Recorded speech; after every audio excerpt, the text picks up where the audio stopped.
তো গাইজ আমার মনে ছিল না যে আজকে আমার জন্মদিন, তাই তো আর কি, যেহেতু আমার জন্মদিন তাই ভাইস্তাকে বললাম চল দুজন মিলে জন্মদিনে কেকটা কাটা যায়। তবে এই কথা শুনে তো ভাইস্তা রাজি হয়ে যায়। বেশি না অল্প টাকা নিয়ে চলে গেলাম দোকানে কেক আনতে। যদিও দোকানটা বেশি দূরে না, আমাদের বাড়ির পাশেই, তাই ভালো দেখে 5 লাখ টাকা দামের একটা কেক নিয়ে চলে আসি বাড়িতে। তবে কেকটা দিয়েছে ভালো কথা, কেক কাটার জন্য চাকুটা দেয়নি। তৎক্ষণি আমার মাথায় বুদ্ধি এলো, চাকু দেয়নি তো কি হয়েছে, এই ছেউনিটা তো আছে কেক কাটার জন্য। তারপরে আমরা কেকটাকে রেখে লেগে পড়লাম কেক কাটতে।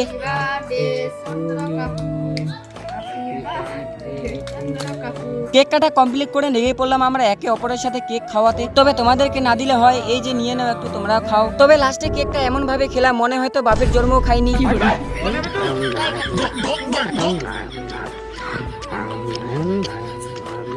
কেকটাকে শেষ করে এবার মালটাকে লাগবে নাকি পার্টি, তাই মালটাকে নিয়ে চলে গেলাম জম্বুরা দিয়ে পার্টি দিতে। ওকে দিয়ে একটা জাম্বুরা পেরে বাড়ি এসে লেগে যায় চাল চামড়া ওঠাতে। জাম্বুরাটার কিডনি হৃৎপিণ্ড ছিঁড়ে দিয়ে ছানাটাকে ঝাল করার জন্য আচার মশলা দিয়ে দিই। তাই প্রথমে খেয়ে ও টেস্ট করলো। তবে তোমরা যাই বলো না কেন, ঝালটা কিন্তু পোট ফাটার মতন ছিল। আর তোমরা এরপর দিয়ে ঝোল বার করতে চলে ফলো সাবস্ক্রাইব করে নিও। বাই।